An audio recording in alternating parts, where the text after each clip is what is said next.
Ya bang, update terbaru kemarin Sania Marwa klien Bang Herdian nih kabar mencubai anaknya dapat izin juga tuh. Itu gimana sih bang? Harus prosesnya lama atau gimana bang? Yang jelas memang kalau saya menanggapi hal tersebut, memang hak asuh itu masih dimiliki oleh klien saya. Makanya dia berjuang untuk sampai ke MK ya.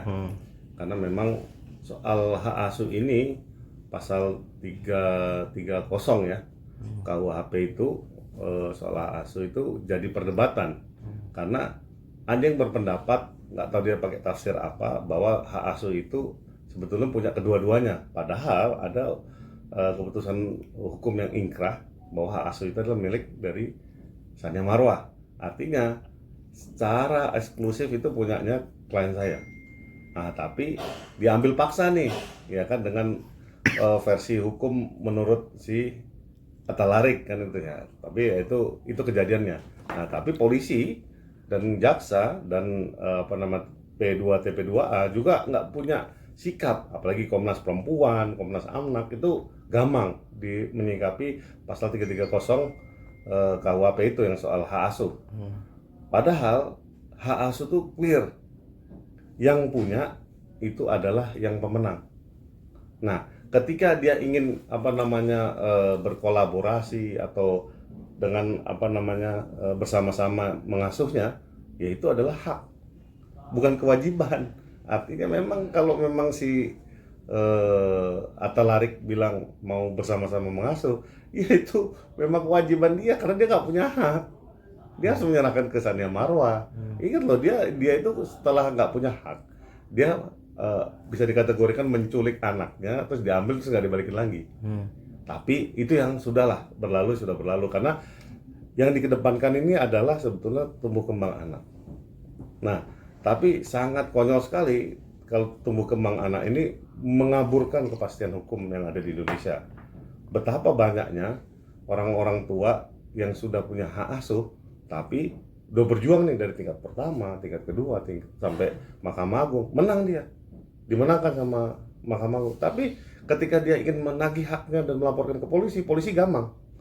330 itu kalau sesama orang tua nggak bisa dilaporkan. Padahal bunyi pasal itu clear, jelas kalau memang itu yang bukan punya hak asuh itu artinya penculikan, gitu loh. Pengertian itu kan nggak bisa ditafsir suka-suka.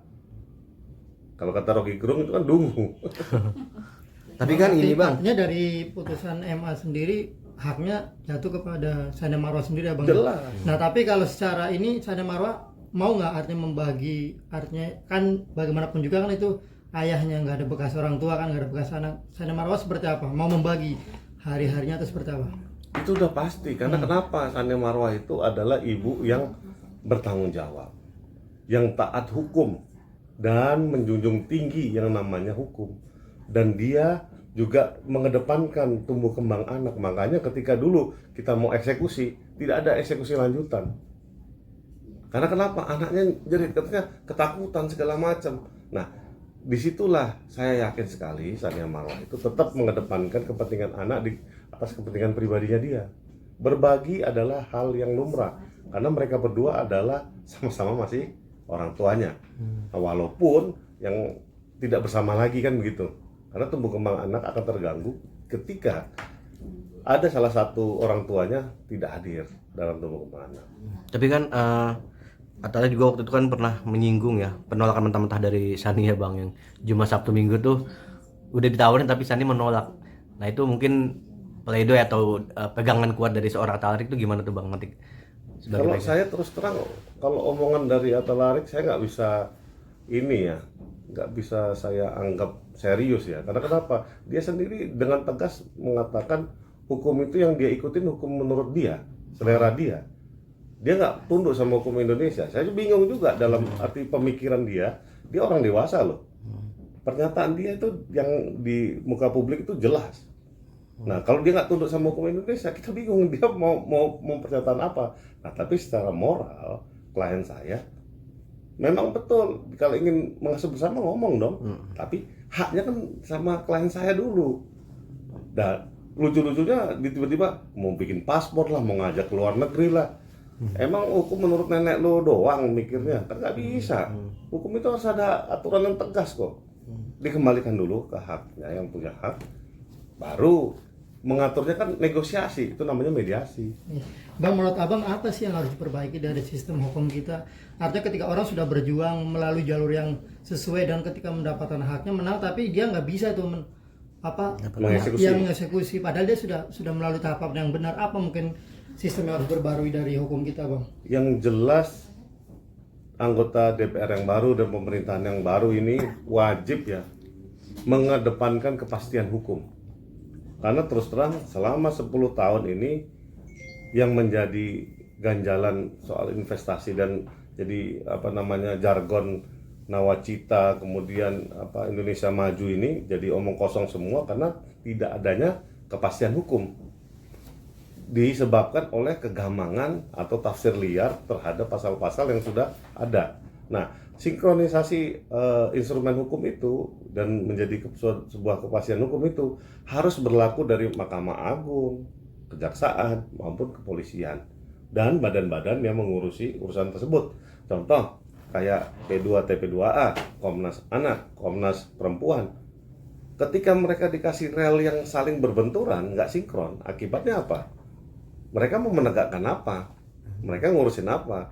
Mungkin mereka ngurusin anggaran doang kali. Saya nggak tahu juga kerjanya apa kan gitu. Yang jelas memang mesti dibenahi itu dari Senayan, dari yang namanya penerbit hukum. Baru disinkronisasi, implementasinya di eksekutif, kan begitu. Oke. Bang, tapi dari putusan artinya kan udah paling tinggi di MA ya kemarin ya, haknya jatuh kepada Senayan. Secara ini bisa nggak sih artinya abang melakukan eksekusi secara langsung atau si Atarik bisa terkena pidana juga ketika dia menghalangi putusan yang abang sudah dapatkan itu dan harus mengeksekusi? Apa mungkin? Makanya kita sedang berjuang di Mahkamah Konstitusi. MK. Yang kemarin itu sisanya sebagai saksi untuk penegasan bahwa di situ adalah orang tua yang benar-benar menerima hak asuhnya. Selain itu dia bisa dikategorikan penculikan. Clear di situ. Oh, sesuai dari putusan yang Kita ngejar lagi putusan MK itu. Kita berdoa, kita dukung bersama bahwa kepastian hukum itu kayak gitu. Jadi walaupun dia benar-benar orang kandungnya, orang tua kandungnya, tapi dia tidak pemegang hak asuh tanpa izin dari si pemegang hak asuh, itu kalau dia ngambil namanya penculikan.